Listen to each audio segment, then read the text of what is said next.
A ghost ship drifted into port with a fresh meal on the stove. It was the winter of 1987 when the fishing trawler Marianne V slipped silently into the harbor of Gloucester, Massachusetts, just before dawn on a brittle February morning. No lights flickered from her deck, no voices called out, no radio signals preceded her arrival. She came like a shadow drifting through fog, her bow nudging gently against Pier 6 as if guided by unseen hands. The first to notice her was Elias Thorne, a weathered dockhand with 40 years of salt in his bones and frost still clinging to the brim of his wool cap. He'd arrived early to check lobster traps, steam rising from his coffee cup curling into the pale gray sky. When he saw the vessel listing slightly, paint peeling like old skin, name barely legible beneath grime, he froze. His breath caught, not from cold, but from instinct. Something was wrong. Deeply wrong. Before we begin, tell me where are you listening from and what time is it there? Elias approached slowly, boots crunching over frozen patches of seaweed and ice. The Marianne V had been reported missing 3 weeks prior, last seen off the Georges Bank during a sudden nor'easter that had swallowed 2 other boats whole. The Coast Guard had called off search efforts after 10 days, assuming all hands lost, and yet here she was, intact, afloat, and strangely, undisturbed. No signs of storm damage, no gaping holes in the hull, nothing overturned on deck, just silence. A thick, suffocating silence that pressed against Elias's ears like cotton. He called out once, twice, no answer. Then, steeling himself, he climbed aboard. The moment his boot touched the deck, he felt it a chill that wasn't from the wind. It coiled up from the wood beneath him, sharp and unnatural, as though the ship itself were holding its breath. He moved toward the wheelhouse. The door hung open, swaying slightly with the motion of the tide. Inside, the radio crackled with static, a faint loop of Morse code repeating endlessly 3 dots, 3 dashes, 3 dots, SOS, over and over, though the power should have been dead. The logbook lay open on the chart table, the last entry dated February 3rd. Heavy fog. Currents erratic. Can't see land. Something in the water. The handwriting grew jagged, frantic, as if written under duress. Elias flipped back a few pages. Earlier entries spoke of routine hauls, calm seas, even jokes about Captain Rourke's terrible stew. But then, around January 28th, the tone shifted. Crew restless. Emery claims he saw lights beneath the surface, not bioluminescence, too steady, too deep. Emery Vale, third mate, quiet man from inland Maine who rarely spoke unless spoken to. He'd joined the crew only 2 months prior, replacing a man who'd quit mid-season, saying the boat felt haunted. Emery hadn't believed in ghosts, or so the others said. But his journal, found later tucked inside a duffel bag below decks, told a different story. Elias descended the narrow metal stairs into the galley, flashlight beam trembling in his grip, and there, on the cast iron stove, sat a pot, still warm. Steam curled lazily from its cracked lid, carrying the scent of onions, potatoes, and something meaty beef, maybe, or pork. A spoon rested against the rim, crusted with congealing gravy. Beside it, a chipped blue mug held tea, long gone cold, but unmistakably brewed that morning. Or the night before. Or whenever. Time didn't seem to matter here. He backed away, heart hammering. No one could have boarded without being seen. The harbor was monitored, no small craft had entered after midnight, and yet the meal was fresh. As if someone had stepped away just seconds ago. Then he heard it. A soft clink. From the mess hall, like a fork tapping a plate. He turned slowly. The door stood ajar. Darkness pooled beyond it. He pushed it open with the toe of his boot. Tables bolted to the floor. Benches intact. Nothing out of place. Except on the farthest table, set for four plates, each with a portion of stew untouched, forks laid neatly beside them, napkins folded, salt and pepper shakers aligned perfectly. And at the head of the table, a 5th plate. Empty. But the chair was pulled out. As if someone had just risen. Elias didn't scream, he didn't run, he simply stood there, flashlight shaking, breath coming in short white puffs, until the sound came, again not a clink this time, but a whisper, faint, guttural, from the sleeping quarters below. He didn't go down, not then. He scrambled back onto the pier, shouting for help, voice raw with panic. By the time the Coast Guard arrived, the pot on the stove was cold, the steam had vanished. But the stew remained, uneaten, perfectly preserved, as if time had paused mid-bite. Captain Silas Rourke, grizzled veteran of 30 seasons at sea, was never found. Nor were his 3 crewmen, Emery Vale, Harlan Pike, and Jocelyn Crow, the youngest at 23, who'd signed on to save money for nursing school in Portland. Their personal effects were still in their bunks. Photos of family, letters half-written, toothbrushes damp, but no bodies, no blood, no signs of struggle, just absence. The investigation lasted 6 weeks. Divers scoured the hull, sonar scanned the seabed, forensic teams analyzed the stew, confirmed it contained beef, carrots, and barley, cooked within hours of the ship's arrival. No toxins, no hallucinogens, nothing abnormal. Yet every sailor who boarded the Marianne V afterward reported the same thing. The smell of cooking food, even when the stove was cold, the sensation of being watched from empty rooms, whispers in low, guttural tones, always just beyond hearing. One junior officer, Lyle Mander, claimed he saw Emery Vale standing at the railing at 3:17 in the morning, staring into the fog, mouthing words he couldn't understand. When approached, the figure dissolved like mist. The ship was towed to dry dock, declared unsalvageable not due to structural damage, but because morale among crews plummeted. Men refused to work on her. Mechanics reported tools going missing, only to reappear in locked lockers. Electricians swore lights turned on by themselves, dim and flickering, casting long shadows that moved against the walls. By April, the decision was made. The Marianne V would be scuttled, sunk in deep water beyond the continental shelf, where currents would carry her far from shipping lanes. The ceremony was brief. No flags, no speeches, just a single flare shot into the twilight sky as charges detonated along her keel. She sank slowly, bow first, vanishing beneath the waves with an almost ceremonial grace. But here's what they didn't report, what never made the official logs. 3 days later, a Norwegian freighter, the Fjordwind, radioed the Boston Maritime Authority from 50 miles east of Sable Island. They'd spotted wreckage, part of a wooden table, scorched at the edges, floating amid a slick of oil. Attached to it, miraculously preserved in a sealed plastic sleeve, was a page torn from Emery Vale's journal. The handwriting was frantic, ink smudged as if written in haste or fear. "They're not dead. We never left. The ship doesn't sink. It drifts, it waits, it feeds. The stove is always warm, the table is always set, and one day it will come back. With a fresh meal.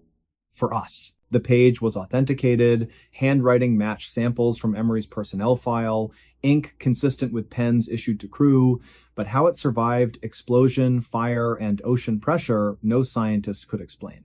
And then, on the evening of December 9th, 2012, a local fisherman named Corwin Haskins reported seeing a vessel matching the Marianne V's description near Jeffrey's Ledge.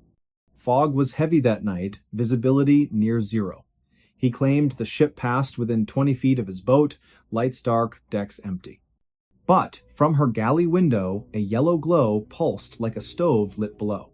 He tried hailing her, no response. When he turned to grab his radio, she was gone. Vanished into the mist. No wreckage was found, no trace on radar. The Coast Guard dismissed it as a mirage, a trick of the light.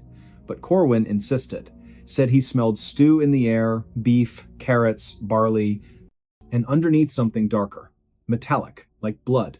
To this day, Gloucester fishermen avoid that stretch of water after sunset, especially in winter, especially when the fog rolls in thick and silent. Some say if you listen closely on still nights, you can hear the Morse code 3 dots, 3 dashes, 3 dots echoing from beneath the waves. Others claim to see a faint glow beneath the surface, drifting with the current like a lantern in the deep. And every year, around February 10th, a single bouquet of wilted wildflowers appears on the railing of Pier 6. No note, no signature. Just flowers brown at the edges, salt stiffened, as if carried across the sea. Left there, some say, by someone who never came home. But perhaps the most unsettling detail, the one that lingers in the mind long after the story ends, is this. When authorities finally cleaned out the galley before scuttling the ship, they found something odd in the cupboard. A can of stew. Store-bought, label faded, best before date, October 12th, 1986. Expired over a year earlier, yet the can was warm to the touch. And when opened, it was full. Steaming. Fresh. As if just heated. No one ate it. It was incinerated along with the rest. But sometimes, late at night, when the wind howls just right through the rigging of moored boats, people swear they can smell it. That rich, savory aroma.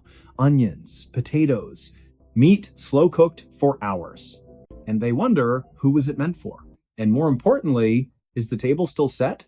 The sea keeps its secrets well, but every now and then, it returns them to drift into port, unannounced, uninvited, with a fresh meal on the stove and chairs waiting to be filled. So the next time you walk past an empty dock and the wind carries the faint scent of cooking food, ask yourself, was that the neighbor's dinner? Or something else? Something older? Something hungrier? Something that remembers your name and knows when you'll be home? The urban legend that locals swear is real and won't talk about at night. In the hollowed hills of northern West Virginia, where the trees grow thick and the valleys swallow sound like secrets never meant to be spoken, there's a stretch of road locals avoid after sundown. Not because it's dangerous in the usual way, no sharp curves, no history of accidents, but because something walks there, something that doesn't belong. The road is called Hollow Creek Lane, winding through the unincorporated township of Gormley Mills, a place so small it doesn't appear on most maps, and so quiet that even birds seem reluctant to sing past twilight. Before we begin, tell me, where are you listening from and what time is it there? It was late autumn in the year 1987 when the first official report came in not to the sheriff's office, but whispered between neighbors over cracked porcelain cups of black coffee. A woman by the name of Thalia Mercer, who lived alone in a weather-worn clapboard house just off Hollow Creek Lane, claimed she saw a figure standing at the edge of her cornfield one evening. She said it wasn't tall, not exactly, but wrung its limbs too long, its head tilted at an angle that made her stomach twist. It didn't move, didn't blink. Just stood there, facing her porch, as if waiting for an invitation she had no intention of giving. Thalia was known in Gormley Mills as a practical woman church every Sunday, grew her own vegetables, kept a loaded 38 inches her nightstand since her husband passed in '69. So when she called Sheriff Harlan Voss 3 nights later, voice trembling like a plucked wire, he listened. He arrived with his flashlight cutting through the fog, boots crunching on frost-laced gravel. The house was dark except for a single lamp glowing behind the kitchen curtain. Thalia met him at the door, wrapped in a faded quilt, eyes wide and bloodshot. "It's back," she whispered. "Same spot, in the field." They walked together toward the edge of the property, the beam of the flashlight slicing through the mist. Nothing moved, no footprints in the damp soil, no snapped branches or disturbed earth. Just silence, thick and heavy, like wool pressed against the ears. Then, from somewhere deep in the corn rows, a sound. A low, wet clicking, like stones being rolled in oil. Sheriff Voss aimed the light, the stalk swayed slightly, though there was no wind, and then nothing. The sound stopped. The air stilled. They stood there for nearly 10 minutes, neither speaking, both feeling watched. Sheriff Voss told Thalia to stay indoors, lock the doors, and call him if anything changed. He drove away slowly, scanning the rearview mirror until the house disappeared behind the trees. He filed a report the next morning, possible hallucination due to stress or sleep deprivation, but privately he marked a note in his personal ledger, Hollow Creek, November 3rd, Thalia Mercer. Heard something, felt something, can't explain. That winter was harsh, long stretches of snow, power outages, roads blocked for days. But people in Gormley Mills noticed other things too. Dogs refused to go into backyards after dark. Chickens vanished without signs of struggle. And on still nights, when the moon hung low and yellow, some swore they heard voices calling from the woods, voices that didn't sound human. Children were kept inside after 6, porch lights stayed on all night.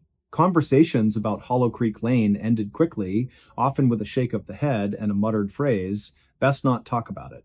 Then, in early spring of 1988, a teenager named Corwin Bellwether went missing. He was 16, lanky, with a stutter he'd been trying to overcome since childhood. Corwin liked to walk at night, said it helped him think. His mother, Elspeth, would beg him not to go down Hollow Creek Lane, but he always shrugged and said, "Nothing out there but trees and dirt." On the night of March 14th, he left after dinner with a notebook in his pocket, claiming he was writing poetry for school. He never came back. Search parties combed the woods for weeks. Bloodhounds picked up his scent near the creek bed, then lost it abruptly, as if he'd stepped off the face of the earth. A week later, his boots were found placed neatly side by side at the base of an old sycamore, roots tangled like knuckles. No body, no blood, no explanation. The official cause of disappearance? Presumed runaway. But in Gormley Mills, folks knew better. They looked at each other in church pews, eyes shadowed, lips tight. They didn't say much. But they stopped walking that road entirely. Years passed, the story faded mostly. New families moved into the valley, drawn by cheap land and quiet living. They laughed at the old tales. Ghosts, they'd say. Come on. But then, little things started happening. Lights flickering in empty rooms, cold spots in hallways. One woman, Miriam Huxley, claimed she saw a figure in her bathroom mirror one night, a man with sunken eyes and a mouth sewn shut with black thread. She screamed, turned on the light, and it was gone. The next morning, she found a single muddy footprint on the linoleum leading from the bathtub to the door, but the windows were locked. The house had no basement access. In 2005, a documentary crew from Pittsburgh arrived, determined to debunk the myth. They set up cameras along Hollow Creek Lane, motion sensors, audio recorders. For 2 nights, nothing.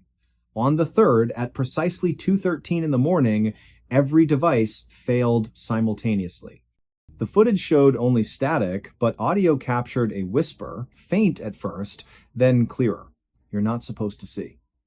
When the lead technician reviewed the files, he noticed something else.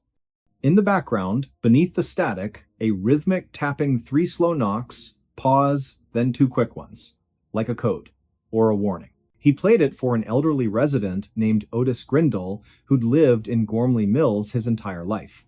Otis listened once, turned pale, and said, "That's how they used to signal before the mine collapsed in '49.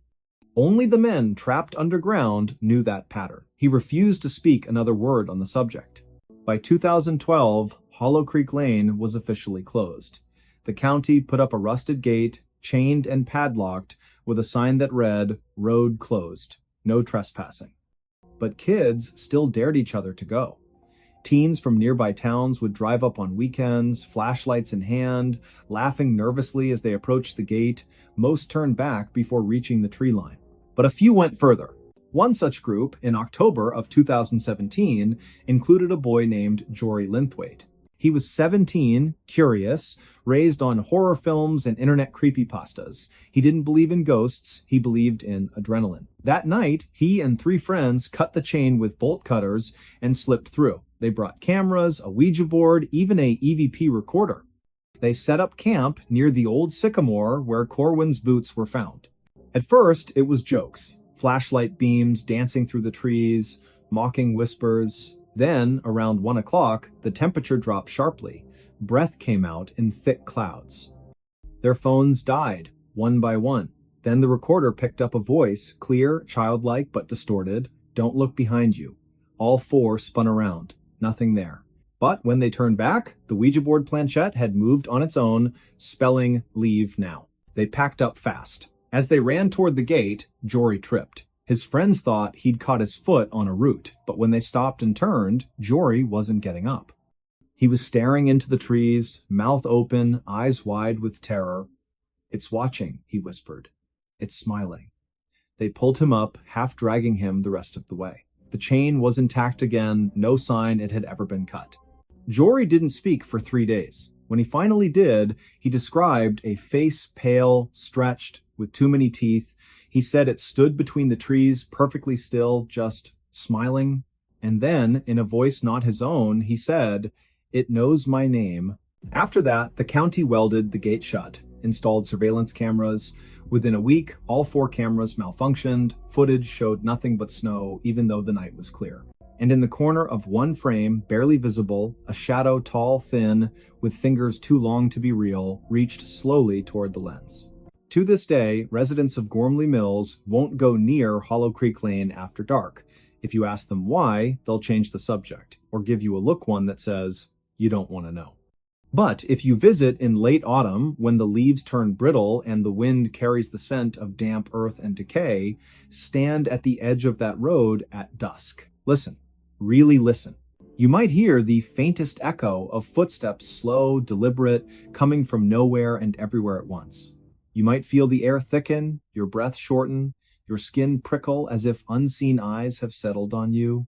And if you're foolish enough to step past the gate, to walk just a few yards down that cracked asphalt path, you may notice something worse. The silence isn't empty. It's waiting. And sometimes, on the coldest nights, when the moon hides behind clouds and the world holds its breath, you can hear it breathe back. They say it mimics voices, calls out names in familiar tones, your mother's lullaby, your best friend's laugh, just to lure you deeper. But those who've heard it warn, don't answer, don't turn. Don't even think about looking back. Because once it has your attention, it never lets go. There's a reason the elders in Gormley Mills whisper prayers before bedtime, why parents check their children's windows twice, why on certain nights the entire town seems to go dark at once, as if hiding. It's not superstition, it's survival. And if you find yourself near Hollow Creek Lane when the clock strikes midnight, remember this, the stories aren't legends. They're warnings. And the thing in the woods? It remembers every person who didn't listen. Even now, in the hush between heartbeats, in the space where shadows grow longer than they should, something stirs. Not far, not loud, but close enough to hear you breathe. So tell me again, where are you listening from? And more importantly, are you alone? The robber who never touched the floor and never got caught. In the winter of 1987, when snow fell like whispers over the city of Pittsburgh and street lamps flickered beneath a sky heavy with clouds, a man named Thaddeus Vale moved through the shadows with a silence so complete it defied belief. He wasn't tall, nor was he broad, just 5'9", wiry with fingers long enough to dance across piano keys or slip between window frames without a sound. His eyes, a pale gray like thawing ice, missed nothing. And though he stole from banks, jewelry stores, and even the homes of the wealthy in Shadyside and Fox Chapel, no one ever saw him run, no one ever heard his footsteps, and not a single footprint was ever found leading away from the scene. Before we begin, tell me, where are you listening from, and what time is it there? It started on a night thick with fog, the kind that clung to coat collars and muffled the distant wail of trains along the Monongahela River. The date was December 18th, just 3 days before Christmas.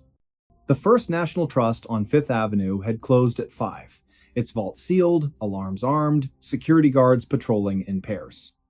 Yet, by 10 past 2 in the morning, someone had bypassed every system without tripping a wire, without leaving fingerprints, without setting off motion detectors calibrated to sense the flutter of a moth's wing. What they found the next morning chilled the blood of the manager, a man named Harlan Wexford, who arrived at 6:30 sharp with coffee steaming in a paper cup. The front door was locked. The glass unbroken, the alarm panel glowed green, fully operational. But inside, the vault stood open, its steel door yawning wide like a slack jaw. $200,000 in cash, mostly 20s and 50s, bundled in rubber bands, was gone.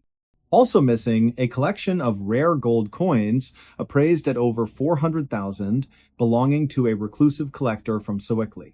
And yet, there were no signs of forced entry, no scuff marks on the floor, no grease on the keypad, nothing. Only one thing puzzled the investigators more than the theft itself, the surveillance footage. On the tape, recorded from a camera mounted high in the corner of the lobby, there was no intruder, just darkness. Static.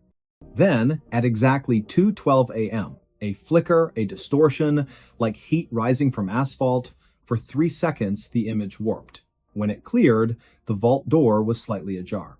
But no figure appeared, no hand reached in, no shadow passed.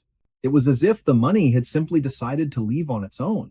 By midweek, newspapers across Pennsylvania carried the headline, "Phantom Thief Strikes Pittsburgh." Radio stations played eerie synth music behind breathless reports. Police Chief Lyle Mancini held a press conference, his voice tight with frustration, insisting that no man can walk through walls and vowing that the perpetrator would be caught. But deep down, even he felt a chill he couldn't explain. Because this wasn't the first time. 3 months earlier, in September of 1987, the Regal Jewelers on Walnut Street had been hit under nearly identical circumstances. Surveillance showed nothing. Alarms never sounded. The safe opened as if by magic. A string of black pearls, once worn by a silent film star, vanished without a trace. And again, no footprints. No fingerprints. No scent for canine units to follow. Then, in November, it happened at the Carnegie Savings and Loan in Mount Lebanon. This time, a motion sensor near the back office did register something, but only for half a second. The reading? A weightless disturbance, like air shifting in a vacuum. Investigators dismissed it as equipment malfunction, but Thaddeus Vail knew better. He wasn't a criminal by birth, nor was he driven by greed.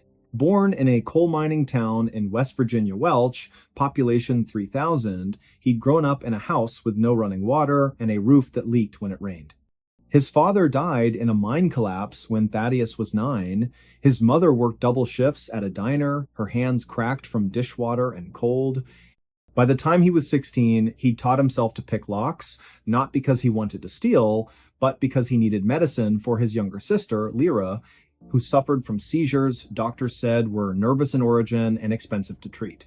His first break-in was clumsy, a pharmacy at midnight, gloves too big, heart pounding like a war drum. He took only what he needed, phenobarbital, syringes, a bottle of cod liver oil, left a note behind, written in careful script, "I will repay you." TV. No one ever came looking. Over the years, he grew quieter, faster, more precise. He studied architecture, mechanics, airflow patterns, and human behavior. He learned how to move without displacing air, how to step where pressure sensors weren't calibrated, how to exploit blind spots in infrared fields. But his greatest skill, his secret, was not technology. It was timing. Thaddeus didn't walk during heists. He floated. Not literally, of course, but close enough to fool machines, cameras, and instincts alike. Through a combination of controlled breathing, muscle relaxation, and an almost meditative state of balance, he could reduce his physical impact to near zero. He wore custom shoes lined with aerogel foam, lighter than air, insulating, silent. His clothing, tailored from a blend of synthetic fibers used in aerospace gear, absorbed light and muffled sound.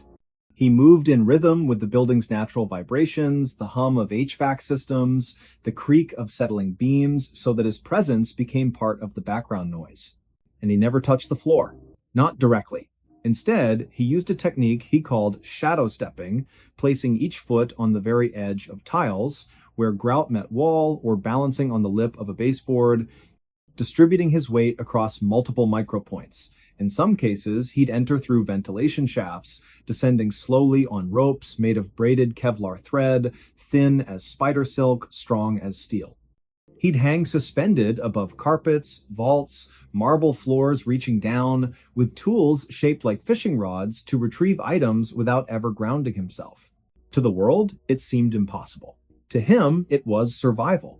By early January of 1988, the FBI had assigned Agent Rhoda Keene to the case. A veteran of white-collar crime divisions, she'd transferred from Quantico after solving a series of art thefts in New Orleans using behavioral profiling. She was sharp, skeptical, and immune to sensationalism, but even she paused the first time she watched the grainy bank footage from Fifth Avenue. "There's no one there," she muttered, rewinding the tape for the 7th time. Her partner, Dale Haskins, leaned forward. "Maybe it's a glitch." "No," she said, voice low. "Look at the dust motes. See how they shift right before the vault opens? Something passed through. Something quiet." They began cross-referencing all previous unsolved thefts in the region. 8 in total, dating back to 1984. All shared the same pattern: no entry, no exit, no evidence. And in 6 of them, weather reports mentioned unusually dense fog on the night of the crime. Coincidence? Possibly. But then, on January 15th, 1988, the unthinkable happened again. This time, it was the home of Arthur Pembroke, a retired steel magnate living in a gated estate in Sewickley Heights. The mansion had 20 rooms, a private gallery, and a security system designed by a former CIA contractor. Motion sensors, laser grids, thermal imaging, everything. At 1:43 in the morning, the system registered a temperature fluctuation in the east wing.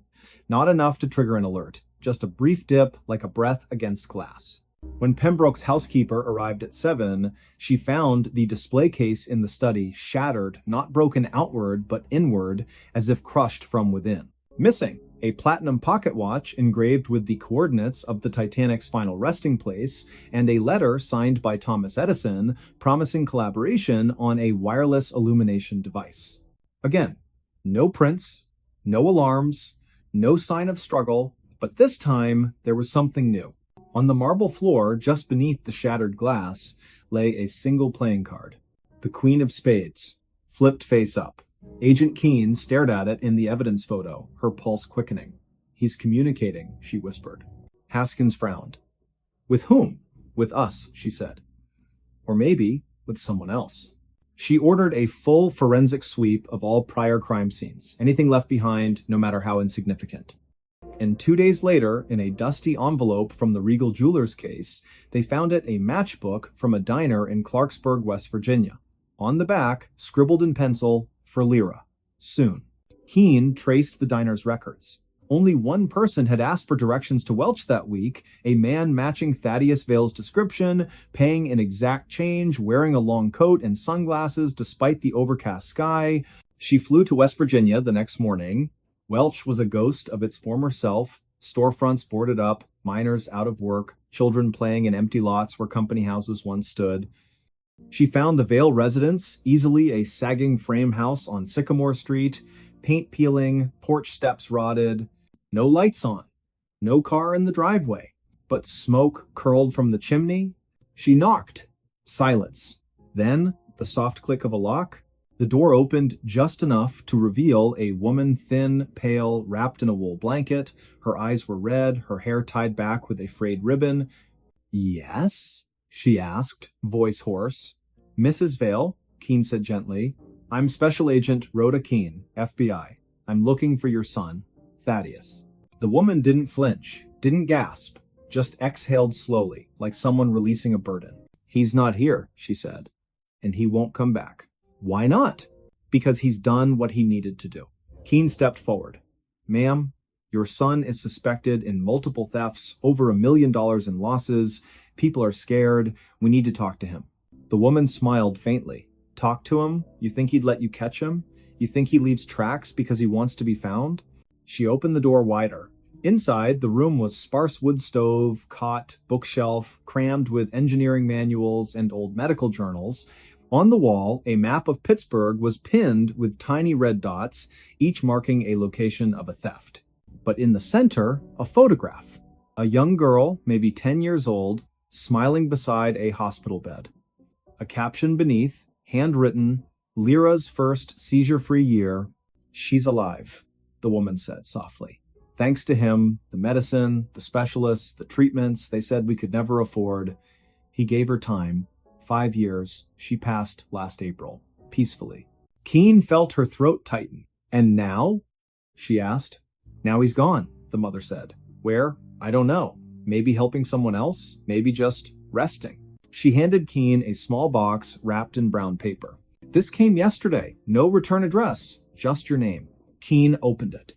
Inside, the Edison letter, the Titanic watch, and a note on thin stationery. "Return these. They were borrowed. T.V." No arrest warrant was ever served, no trial convened. The FBI closed the case in March of 1988, citing insufficient evidence and lack of identifiable suspect. The media moved on. The public forgot.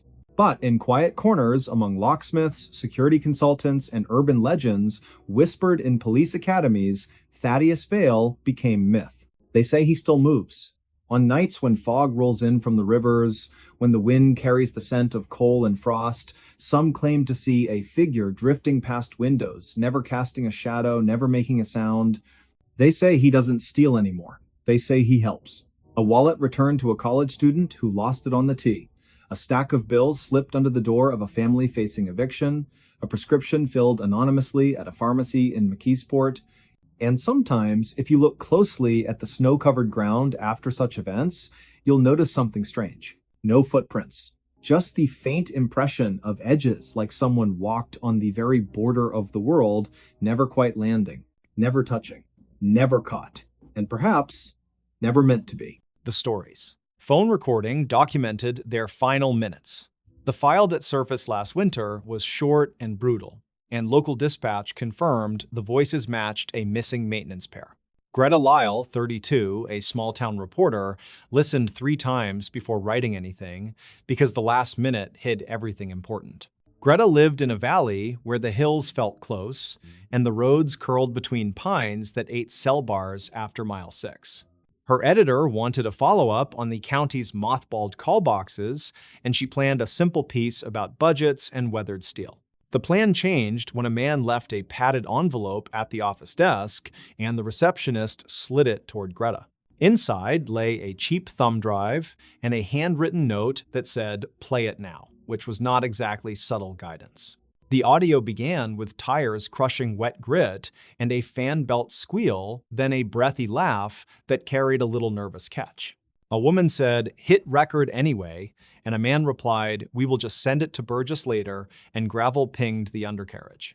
Greta paused there and rewound because archived calls mentioned a supply clerk named Burgess, and the tone was easy routine. Dispatch had logged their crew leaving the yard after lunch, and the destination was a ranger turnout near a decommissioned radio tower. The county named them as Mara Keene, 29, and Colby Ash, 33. Both contract road technicians paid hourly wages. They were fixing marker posts along a flood reroute where tourists kept missing the detour, according to a memo Greta later obtained. She kept a yellow notebook, and she recorded exact timestamps straight from the audio, then cross-matched with the dispatch exit time. Static rose and fell like weak FM, which fit a corridor where the timber wall trapped signals, something locals complain about every spring.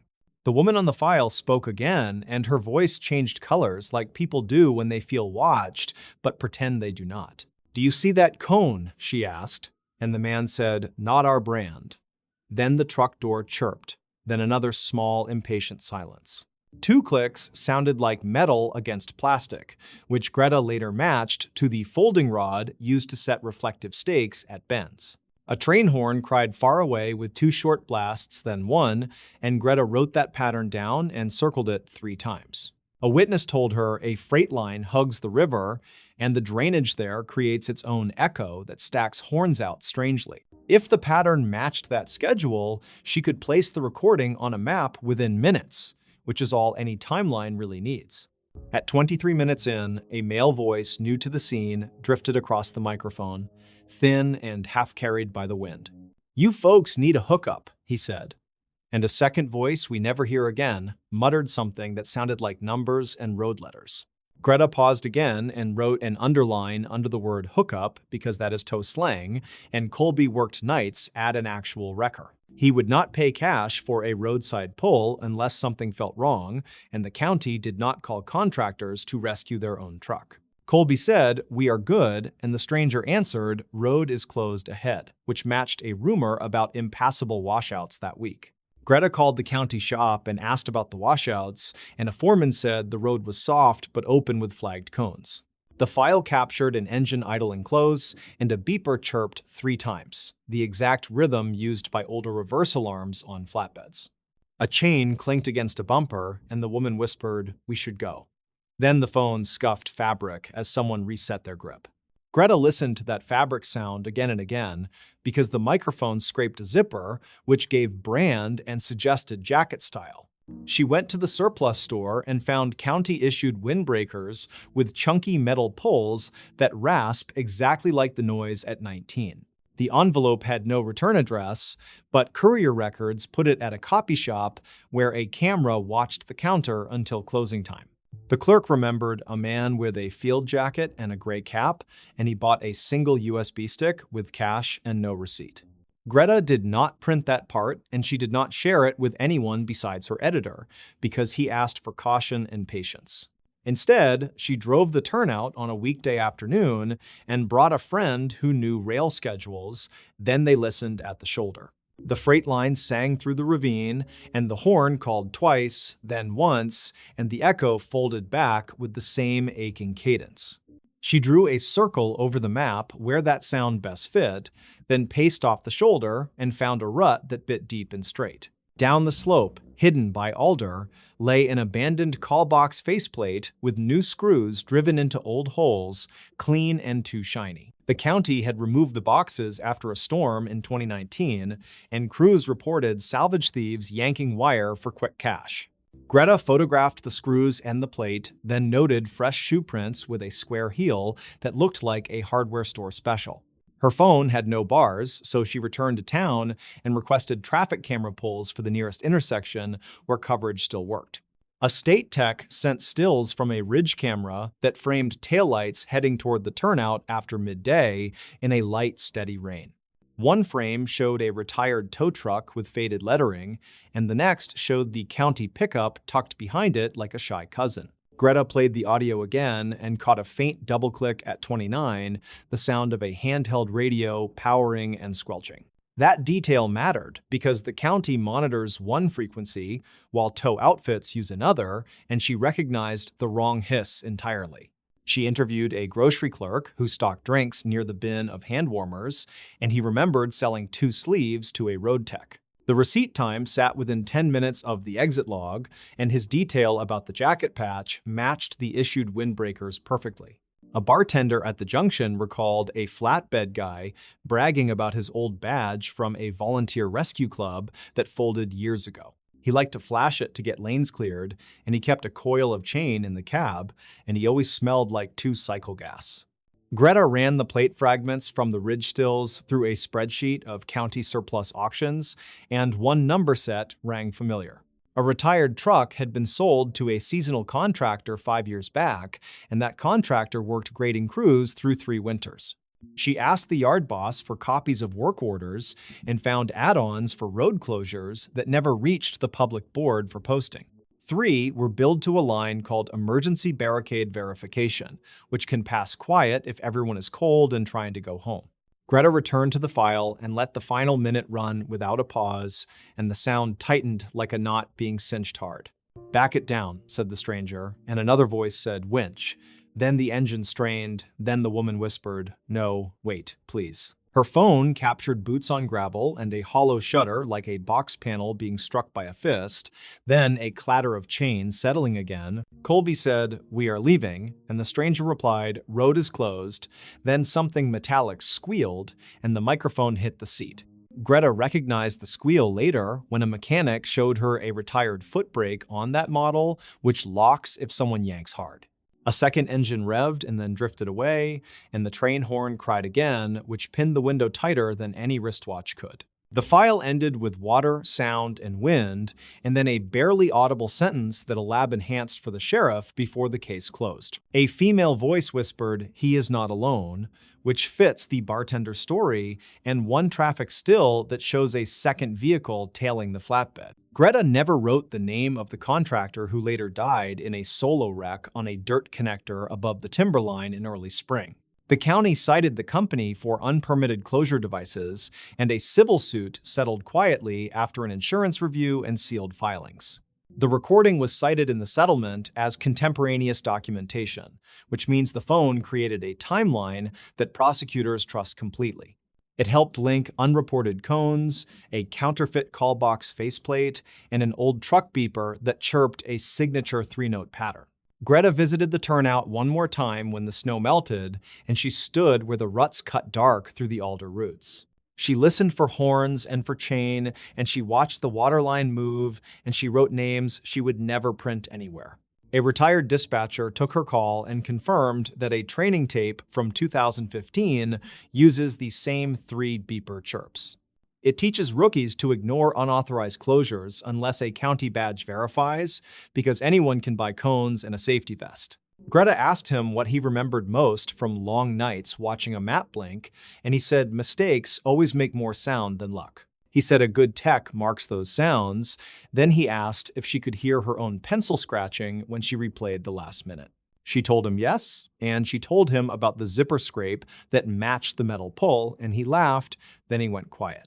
He said that noise meant the person tried to pocket the phone without breaking the recording, which is a trick dispatchers teach. The bartender called once more and said a woman had started bringing flowers to the turnout, and she left them at the alder cut. He asked if Greta thought the woman was family, and Greta said she did not know and that strangers honor strangers more than most. The editor killed 2 paragraphs about the towing club because it would invite noise, and he preferred the clean arc of small clues. Greta agreed, because the point was not a club or a badge or a wreck, but the way ordinary objects built a clear end. She listened one last time and heard something she had missed, which happens when minds want answers and forget to trust the quiet. The very first second carried a shy sigh like people make when they press record and pretend they are not scared of new evidence. Greta printed that detail and moved it near the top, and she explained that simple acts create proof that survives strangers and storms. She never used the word hero, and she never used wild language, and she left the title to her editor, who kept things plain. When the story ran, the county announced a permanent fund for roadside beacons that log closures to a public map without excuses. Visitors call it the green light board, and techs call it the quiet wall, and the valley calls it the keen rule. Greta keeps the thumb drive in a small drawer, and she checks the timestamps now and then, and they have not changed. She believes the last decision Mara and Colby made was to document, and that choice laid stepping stones across a very dark place. The valley will always have roads that curl into quiet, and someone will always think cones look official when no one is watching. She writes that the recording made their last minutes heavier than memory, which fades and bends, and lighter than rumor, which never ends. On clear nights, the ravine carries sound like a wire, and 2 short horn calls followed by 1 still tag the hour. Greta parks on the shoulder, keeps her phone in her pocket, and lets the quiet work without her voice explaining every piece. The story of the thumb drive is not about a monster in the trees or a curse pinned to bad weather. It is about a phone and a breath, and the way background noises can draw a map that people can follow later. She ends notes with a sentence she never printed, because printed promises feel heavier than memory deserves when strangers are gone. Someone pressed record, and someone stayed brave for long enough, and the evidence they made did not let the valley forget. This desert town exists to hide something. The night siren proves it. The sun had long since collapsed behind the jagged teeth of the Sierra Lamitas, painting the sky in bruised purples and fading oranges, when Elias Thorne first stepped onto the cracked asphalt of Drywater Junction. The air hung thick with dust and silence so deep it pressed against the eardrums like cotton soaked in oil. No crickets, no wind, not even the distant hum of a generator broke the stillness. Just the soft crunch of Elias's boots on gravel and the slow creak of a rusted sign above him that read, "Welcome to Drywater Population 17." That number, he would later learn, was not quite accurate and never had been. Before we begin, tell me, where are you listening from and what time is it there? It was late September in the year 1997 when Elias arrived, a geologist contracted by the Bureau of Land Management to assess subsurface erosion patterns near the Mojave Fringe. He wasn't supposed to stay longer than 3 days. But Drywater had other plans. The town clung to the edge of the desert like a scab, refusing to heal wooden shacks leaning at odd angles, their windows boarded or shattered, paint peeled into ghostly curls. A single gas station stood open, its fluorescent light flickering like a dying heartbeat. Behind the counter sat a man named Orrin Vexley, gaunt as a scarecrow, eyes milky with cataracts that didn't quite hide the sharpness beneath. He handed Elias a room key without asking for ID, without smiling, and said only, "Don't go out after sundown, especially if you hear the siren." "I think the same." Elias laughed, then nervously, more out of discomfort than disbelief. "Siren? Like an air raid?" Orrin didn't blink, "Like nothing you've heard. And once you do, it stays with you, in your bones." That night, Elias lay on a lumpy cot in room 4 of the Dustvale Motel, the ceiling fan turning with a lazy, metallic groan. Outside, the moon hung low and yellow, casting long shadows that seemed too tall, too thin, to belong to any natural object. He'd just closed his eyes when it came a sound so unnatural it froze the breath in his lungs. It began faintly, like whine through a canyon, but quickly swelled into a high-pitched wail, melodic yet dissonant, rising and falling in intervals that defied human tuning. It wasn't electronic. It wasn't animal, it carried weight like something ancient being dragged across stone. The siren pulsed through the walls, vibrating the glass in the window, making the metal bed frame hum. And beneath it, almost imperceptible, were voices whispering, overlapping, speaking in no language Elias recognized, yet somehow understood in flashes.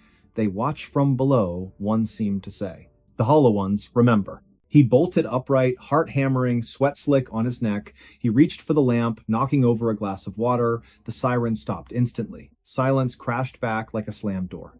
No birds, no footsteps, nothing. He waited nearly an hour before daring to peer outside. The street was empty. But in the dirt, beside the motel's foundation, something caught his eye. Footprints. Small, barefoot, too narrow to be human. They led from the edge of the lot toward the dry riverbed, vanishing where the sand turned black and glassy, as if scorched by fire. The next morning, Elias tried to ask about the siren at the diner, the Rust Spoon, a dim place with cracked vinyl booths and coffee that tasted like burnt rubber. A woman named Merelda Cray sat nursing a cup, her hair pulled back so tightly it made her cheekbones look like knife edges. She looked up when Elias mentioned the sound. "You heard it," she said flatly, not a question. "I did. What is it? Some kind of test? Military?" Merelda set her spoon down with a click. "The siren calls them, brings them closer. We used to have a curfew during the war, World War II, 1943, when the army came through. Built something underground, said it was radar, but the siren started then. First time, then stopped for years, came back in 1978, again in 1989. And now it sings every few nights." Elias frowned. "Who built it?" She leaned forward, voice dropping. "Not who, what? They weren't soldiers, not all of them. Some wore uniforms, yes, but others moved wrong. Too smooth, too quiet. One of them, he had no shadow." Elias wanted to dismiss her as paranoid, superstitious, but the footprints, the silence, the way the townspeople avoided certain streets after dark. And Oren, when questioned, simply muttered, "We keep the lights off, we don't answer doors, and we never ever whistle at night." Curiosity became obsession. Over the next week, Elias combed through the county archives in nearby Blythe, though most records from the mid-20th century were missing or burned. What he found instead were fragments, a classified project codenamed Operation Hollow Veil, referenced in a declassified memo from the Department of Defense dated March of 1944. Mentioned briefly, acoustic resonance experiments conducted in isolated zones intended to disrupt enemy signal propagation, but the location was redacted. Only a grid coordinate remained, plotted directly beneath Drywater Junction. He returned with a ground-penetrating radar unit borrowed under false pretenses. Working under cover of darkness, he scanned the area near the old rail spur, half a mile east of town. At a depth of 230 feet, the machine picked up a vast hollow chamber circular, approximately 300 yards in diameter. And inside, intermittent pulses of energy, rhythmic, like a heartbeat. Then, on the seventh night, the siren returned, louder than before. This time, Elias was ready. He recorded it on a reel-to-reel tape recorder, the kind used for field seismology. As the sound poured from the speakers in his motel room, slowed to half speed, the whispers emerged clearer. Not words, more like impressions, layered beneath the tone. "We sleep beneath the salt," one seemed to convey. "The door must not open. The watcher is blind, but listens." And then, just before the tape ended, a child's voice, soft, trembling, said, "Daddy, why won't the stars come back?" Elias sat frozen, because that voice, he knew it. His own daughter, Lyra, had spoken those exact words the night before she died in a car accident 2 years prior, words never recorded, never shared with anyone. How could a desert town in California know that? He confronted Oren the next day, waving the tape. "What is this place? What are you hiding?" Oren stared at the device, then slowly reached under the counter. He placed a small object on the glass, a rusted metal disc, etched with symbols that looked neither human nor machine-made. Angular. Flowing. Alive. "This was found in the shaft," Oren said. 1951. By a miner named Heston Pike. He went mad within a week. Spent his last days scratching equations on his cell walls. Said the siren wasn't a warning, it was a lullaby, meant to keep something asleep. Elias's hands trembled. Asleep? Oren nodded. Underground, beneath the old test site. The government thought they were building a bunker, but they weren't digging down, they were uncovering something that was already there. Long before us. Long before anything. And the siren? Elias whispered. It sings to it, calms it. When the power fails, or when someone like you pokes too hard, the song fades, and it stirs. That night, the electricity cut out across Drywater. No explanation, no surge, just darkness. Elias stood at his window, watching. Every house was dark, except one. A small cottage at the edge of town, its porch light blinking in a pattern. 3 short, 3 long, 3 short. Morse code? SOS. But no one went to help. Instead, doors locked, windows shuttered, and from somewhere far below, a deep subsonic rumble began, felt more than heard, like the earth itself grinding its teeth. Then, faint at first, the siren rose again, this time not from the town, but from beneath it. And this time, it wasn't singing to keep something asleep. It was screaming because it had woken up. Elias grabbed his gear and ran for his truck. But as he turned the key, the engine wouldn't catch. Again. Nothing. He looked up and froze. Standing in the middle of the road, silhouetted by the pale moon, was a figure. Tall, thin, limbs too long, moving with a jerking grace, like a puppet tested by invisible strings. Its head tilted slowly, unnaturally, until it faced him. No face, just smooth skin, stretched tight. And from its chest, where a heart should be the siren's melody, pulsed outward, vibrating the air, distorting the light. Elias stumbled back, falling against the truck. He fumbled for the tape recorder, pressed play. His daughter's voice echoed into the night. "Daddy, why won't the stars come back?" The figure paused. Then, in a voice that was not a voice, more like dozens of whispers threaded through metal, it replied, "Because we ate them." Elias didn't scream. He couldn't. His throat sealed shut, his lungs locked. The thing stepped forward, each movement accompanied by a soft chime, like glass bells underwater. But then, faint at first, a new sound joined the chorus. From the gas station, Oren had climbed onto the roof. In his hands, a battered horn, an old railroad signal, rusted and dented. He blew into it with all his strength. A deep, mournful note rolled across the desert. The figure stopped, turned. Another blast, and another. From other houses, lights flickered on, not electric oil lamps, candles. People emerged, carrying instruments, tin whistles, hand drums, a warped violin. They formed a circle around the edge of town and began to play not music, but a complex sequence of tones, rising and falling in precise patterns. The siren from beneath the earth faltered. The figure twitched, then slowly, painfully sank to its knees. Its form blurred, like heat over asphalt, and then collapsed into a pile of fine gray ash. Silence returned. But not peace. Oren approached Elias, breathing heavily, the horn dangling from his fingers. "You shouldn't have come back," he said. "Now it knows your voice, knows your grief. It'll call to you again. In dreams, in static, in the silence between radio stations." Elias swallowed. "What was that thing?" "A scout," Oren said. "A listener, sent ahead.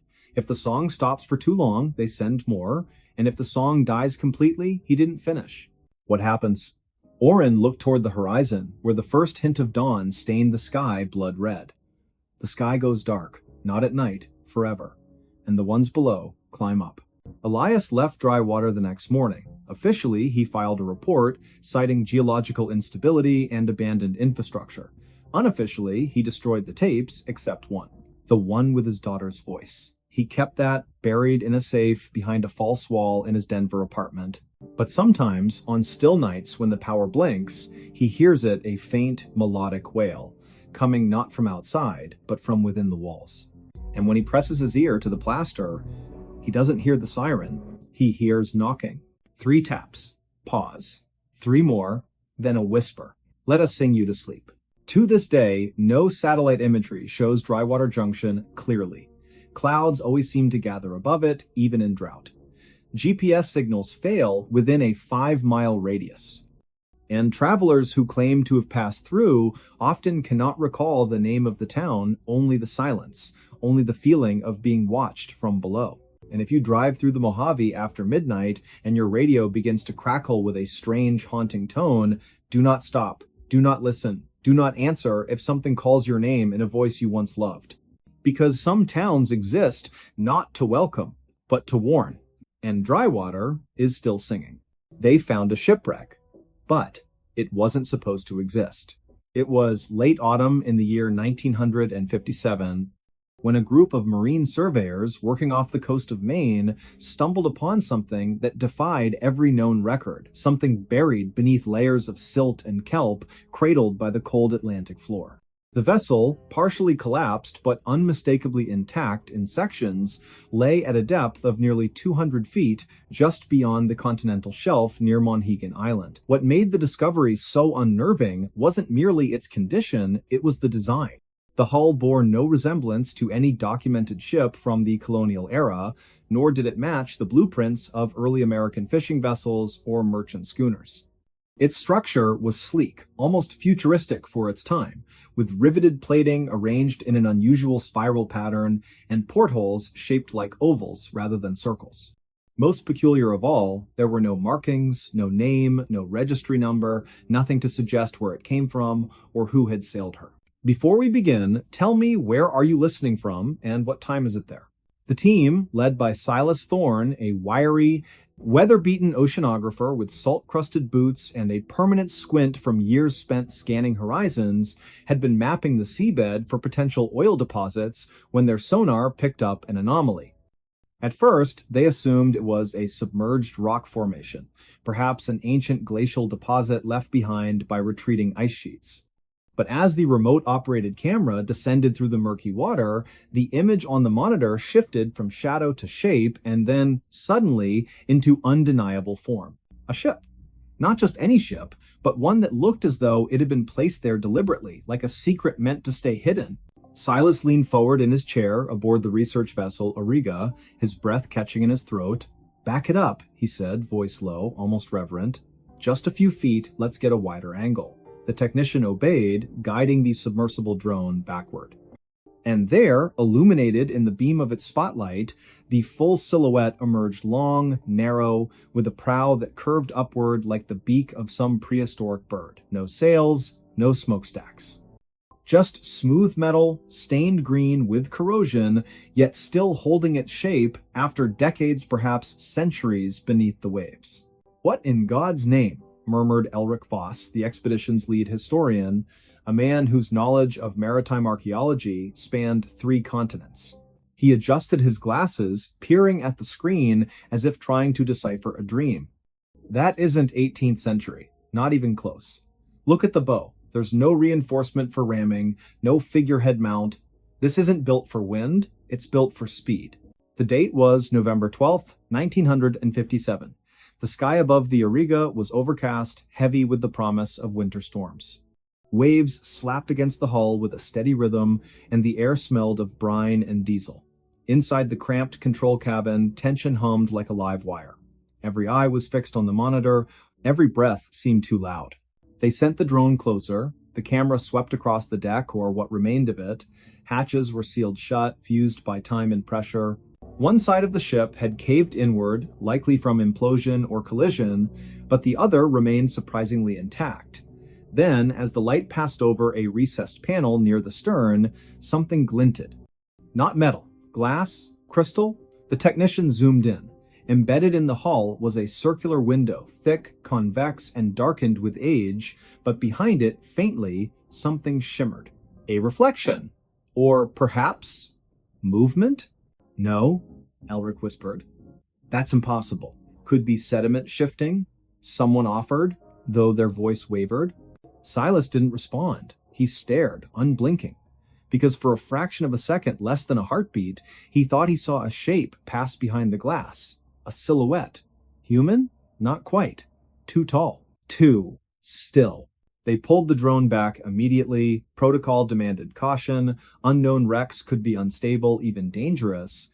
But curiosity, once ignited, is not easily quenched.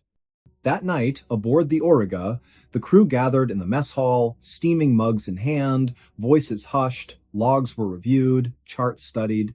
No vessel matching the description had ever been reported missing in those waters, no distress calls, no sightings, nothing. And yet, there it was. Over the next 3 days, they launched 2 more dives. Each time, the images grew clearer. Inside the ship, via a breached section near the midship, the camera revealed corridors narrow, sloping downward at a slight incline, lined with smooth walls that looked almost molded, not welded. There were no ladders, no handrails. Instead, shallow grooves ran along the floor, as if designed for bare feet or something else entirely. Instruments mounted on the walls resembled dials, but their markings were alien circles within triangles, symbols that bore no relation to any known language. One device, partially intact, emitted a faint hum when the drone's light touched it, a vibration so low it was felt more than heard, resonating through the submersible's frame. Elric spent hours comparing the findings to classified naval projects, Cold War prototypes, even rumored Soviet stealth crafts. Nothing fit. The materials alone, alloys later identified as a titanium-zirconium composite, were not in use until the 1980s. How had such a ship ended up at the bottom of the Atlantic in what appeared to be a state of preservation far exceeding its age? Then came the photograph. On the 4th dive, the drone captured an image inside what might have been a control room. In the center stood a pedestal topped with a translucent sphere, cracked but still glowing with a soft internal light blue, pulsing faintly like a slow heartbeat. Around it, 6 seats were arranged in a semicircle, each molded to the shape of a body, but not a human body. The limbs were elongated, the spine curved unnaturally, the headrests were too large, too high. Silas refused to believe it. It's erosion, he insisted. Water distortion, trick of the light. But Elric knew better. He had seen cave paintings in France that depicted beings with stars for eyes. He had read declassified documents about Project Sign, about pilots who spoke of disc-shaped objects over New Mexico in 1947. This was different. This was physical, tangible, buried, yes, but waiting. The decision was made to bring up a sample. A small fragment of the hull, carefully extracted using hydraulic cutters. It was placed in a sealed container, stored in the ship's lab. That night, the temperature aboard the Auriga dropped without explanation. Crewmen reported hearing whispers in the ventilation shafts, soft, rhythmic, not in any language they recognized. One sailor, Jorvik Menet, swore he saw a reflection in the porthole of his cabin, not his own, but a face, long and pale, watching him from the dark water outside. By morning, the fragment was gone. Not stolen, not misplaced, vanished. The container was intact, locked, undamaged, but inside, empty. Only a fine dust remained, clinging to the sides like ash. Panic began to spread. The captain ordered the mission aborted. They would return to port, file a report with the Navy, and let others decide what to do. But as the Auriga turned east toward Rockland Harbor, the sonar pinged again, this time not from below, but from behind. Something was rising from the wreck, slowly, deliberately. Silas rushed to the deck. The sea was calm, the sky breaking into pale streaks of dawn. But beneath the surface, a disturbance formed a column of bubbles, spiraling upward like a vortex. And then, for just a moment, the water shimmered, as if refracting light from an unseen source. A low tone echoed through the hull, deep and resonant, vibrating the bones of everyone on board. No one spoke, no one moved, and then, silence. When they reached shore, the official report cited equipment malfunction, sonar misinterpretation, and possible geological activity. The footage was classified, the logs were sealed, the crew dispersed, some transferred, others retiring abruptly. Silas Thorne submitted a detailed addendum, only to have it returned with a single sentence stamped across the cover. Information not consistent with established records. He never spoke of it again, not publicly. But in the attic of his cottage in Boothbay Harbor, tucked beneath a loose floorboard, he kept a notebook. Pages filled with sketches, coordinates, and one haunting phrase repeated over and over, as if trying to convince himself it wasn't supposed to be there, it wasn't supposed to exist. Years passed. The story faded into rumor told in hushed tones at coastal bars, scribbled in the margins of obscure journals. Some claimed the wreck resurfaced during a storm in 1973, seen by lobstermen off Matnicus Isle. Others said the Navy recovered it in secret, towing it under cover of fog to a facility in Portsmouth. A few even believed the ship was never human at all, that it had arrived from somewhere else, crash landing in the ocean long before history began recording names and dates. Elric Voss, in his final interview before passing in 2004, was asked if he thought the truth would ever come out. He paused, then smiled faintly. "Truth?" he said. "Sometimes the truth isn't something you find, it's something that finds you. And perhaps, somewhere beneath the cold rolling waves off the coast of Maine, it's still waiting. The sea keeps its secrets well. But not forever. Because even now, on quiet nights when the wind dies down and the stars hang low over the water, fishermen swear they hear it, a faint pulse rising from the deep, a rhythm, a signal. As if something down there is waking up." He robbed banks without saying a word. The note was for police only. In the quiet hours of a late autumn morning, when frost still clung to the sidewalks of suburban Cleveland and the sun had barely risen above the steel-gray rooftops, a man walked into the Huntington National Bank on East 93rd Street with nothing but a folded piece of paper in his hand. It was the year 2013, November the 12th, just past 9 o'clock, and the air inside the bank was warm too, warm-filled with the soft hum of fluorescent lights and the faint scent of coffee from the lobby dispenser. He wore a navy blue windbreaker, unzipped, over a plain gray hoodie, jeans that had seen too many washes, and scuffed work boots. Nothing about him stood out, not his height, not his build, not even the way he moved. Calm, deliberate, silent. "Before we begin, tell me, where are you listening from, and what time is it there?" He approached the second teller window where a woman named Marjorie, her name tag slightly crooked, was counting change into a tray. She looked up, smiled politely, and said, "Good morning. How can I help you?" He didn't return the smile, didn't speak. Instead, he slid the folded note across the counter. Marjorie picked it up, unfolded it slowly, her eyes scanning the neatly printed words. "This is a robbery. Put $10,000 in this bag. No die packs, no marked bills. I am armed. Do not alert police. This note is for you only. After I leave, call them." Beneath it, a small brown paper sack lay flat, like something from a grocery run. Her fingers trembled, her breath caught.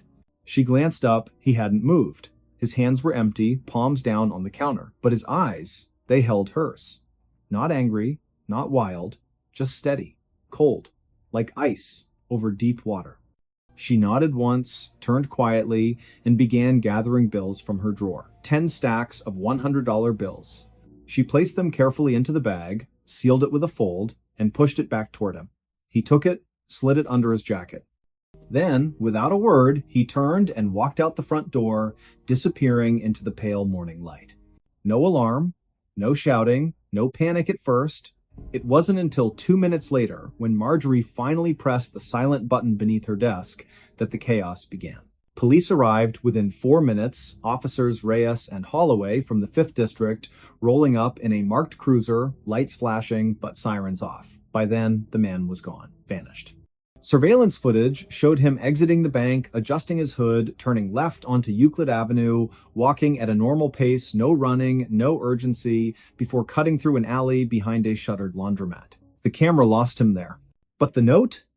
The note remained, and it would become the thread that unraveled one of the most peculiar bank robbery sprees in modern American history. His name was Thaddeus Vale. Born in 1987 in Youngstown, Ohio, a rusted city where factories once roared but now stood silent, skeletons of steel and brick overtaken by weeds and time, Thaddeus was the son of a mechanic and a school cafeteria worker, raised in a modest bungalow on Glenwood Drive, where the paint peeled in summer and the furnace rattled all winter. He was bright top of his class at Rayen High, fluent in algebra and physics, could take apart a carburetor and rebuild it blindfolded, but life had a way of bending people in ways they couldn't predict.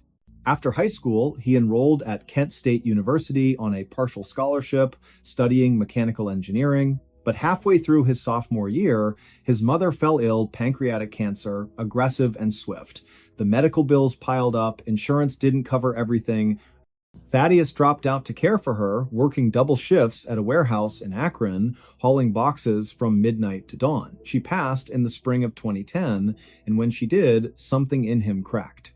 Not loudly, not dramatically, but deeply. He drifted after that, lived in motels with weekly rates, took odd jobs, janitorial work, tree trimming, snow plowing, never stayed in one place longer than a few months. He avoided people, spoke little, read constantly philosophy, criminology, old detective novels, and somewhere in those pages, in the quiet solitude of motel rooms lit by flickering lamps, an idea formed. If banks were machines, then perhaps they could be manipulated like any other mechanism. Clean, precise, no violence, no hostages, just a message, a demand, a transaction. And so, in the fall of 2013, Thaddeus Vale began his campaign. The Huntington robbery was the first, but not the last. 3 days later, on November the 15th, another note appeared, this time at a PNC branch in Parma, Ohio. Same handwriting, same calm, chillin' tone, $10,000. In cash. No tricks. I will not harm anyone, but I am armed.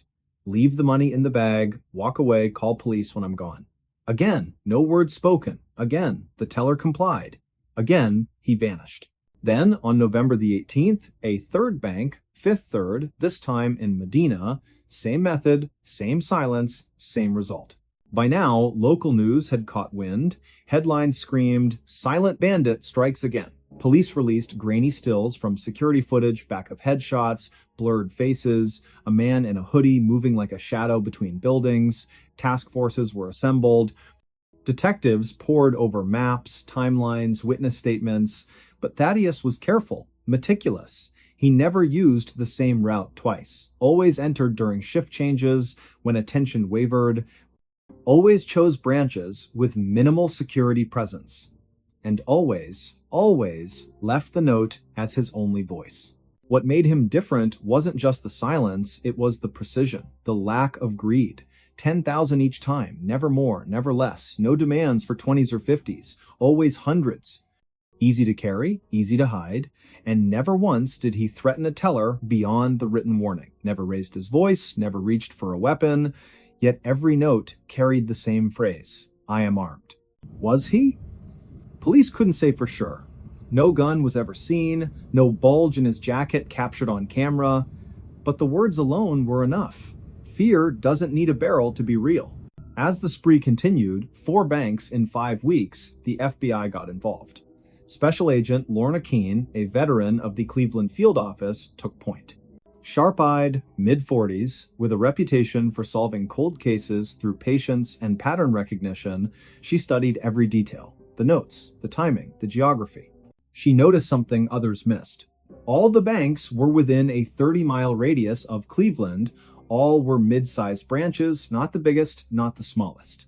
All had similar layouts, 2 teller windows near the entrance, security cameras angled slightly downward, no armed guards on duty, and all were robbed between 9:15 and 10 o'clock in the morning, just after opening, before the lunch rush. More telling? Each location was near a public transit line, bus routes, rail stations, places where a person could disappear into the flow of daily commuters. Agent Keene also studied the handwriting. Not rushed, not scribbled. Carefully printed block letters, evenly spaced, almost typewritten in their consistency, no smudges, no corrections. Whoever wrote these notes had practiced, repeatedly. And then there was the language. "I will not harm anyone." That phrase appeared in 3 of the 5 notes. Not typical for a robber. Most threats are vague, aggressive, designed to intimidate. But this sounded almost apologetic, defensive, as if he needed to justify his actions even to himself. Keene leaned back in her chair one evening, the glow of her computer screen casting long shadows across her office. Outside, rain tapped against the window.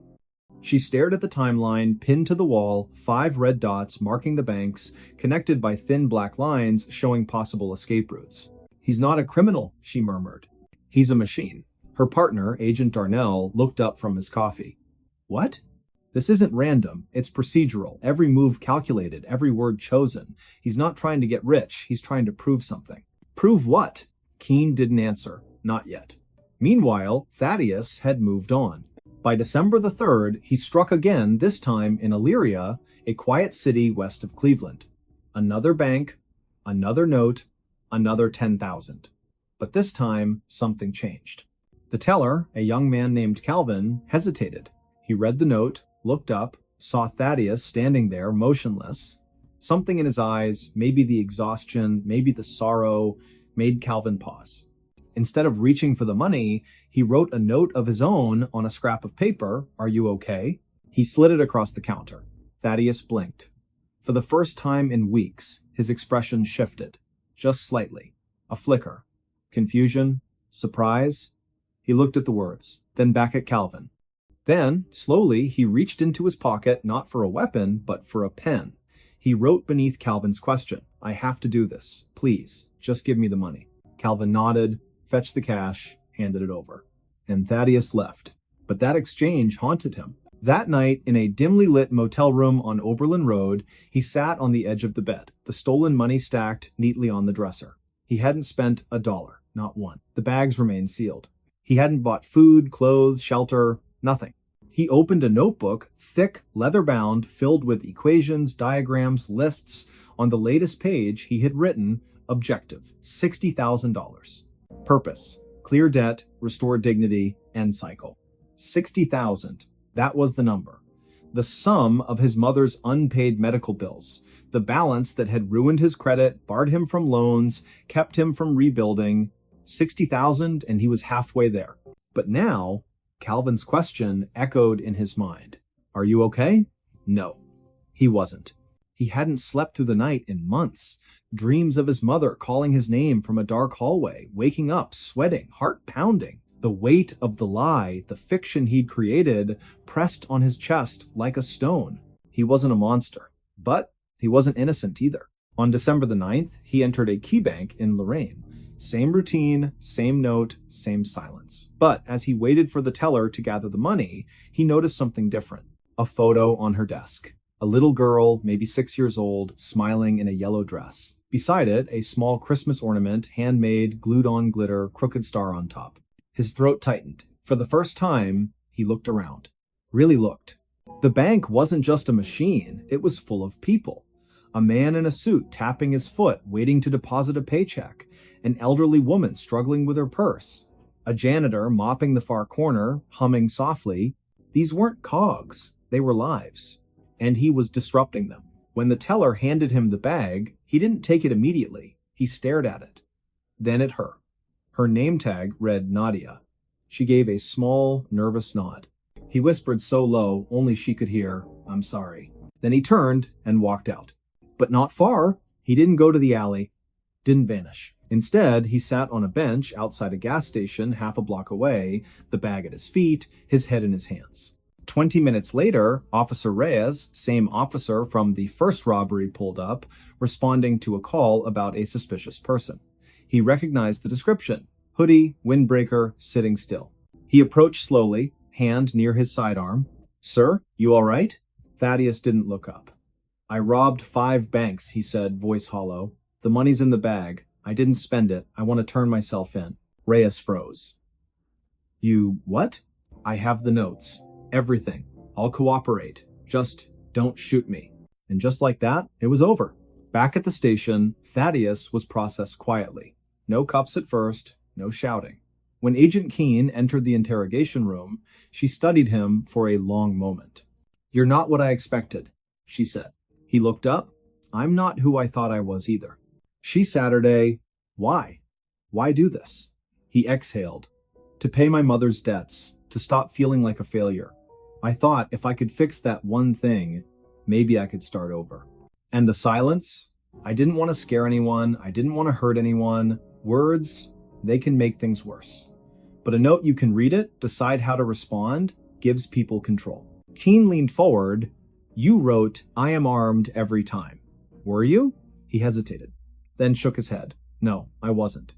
But I knew they'd believe it. Fear works faster than truth. She nodded slowly. You're smarter than most people who do this. That's why you lasted so long, but not smart enough to know it wouldn't fix anything. No, she agreed. Money rarely does. The case made national headlines. The silent bandit surrenders. Note-writing robber claims he just wanted to be free. Some called him a criminal, others a tragic figure. A man broken by a system that offered no second chances. At trial, in March of 2014, Thaddeus pleaded guilty to 5 counts of bank robbery. The judge, a stern woman with silver hair and tired eyes, listened to his statement. I made a choice, he said, voice steady but quiet. A wrong one. I thought I was correcting a mistake, but I only made another. I accept responsibility. And I apologize to the tellers, to the banks, to everyone I frightened. I'm not asking for mercy, just understanding. The courtroom was silent. The judge sentenced him to 6 years in federal prison, time credited for time served, minimum security, eligible for parole in 3. As he was led away, Agent Keen watched from the back row. Later, she visited him at the Federal Correctional Institution in Elkton. How are you? She asked. Better, he said. I read, I write, I help teach math to other inmates. I'm thinking. About what? Starting over. Legally. Honestly, maybe becoming a counselor. For people who feel trapped. She smiled faintly. You'd be good at that. He looked out the window. Snow was falling gently over the yard. I finally understand, he said. The note wasn't for the police. It was for me. A way to pretend I wasn't really doing this. To keep my conscience quiet. And now? Now I speak. Even when it hurts. Years passed. Thaddeus was released in the summer of 2017. Found work at a community center in Toledo, tutoring teens in math and science. Slowly rebuilt his life. Paid off the rest of his mother's debts, not with stolen money, but with honest wages. He never robbed another bank. He never needed to. Because sometimes, the bravest thing a person can do isn't to take silence as armor, but to break it and speak.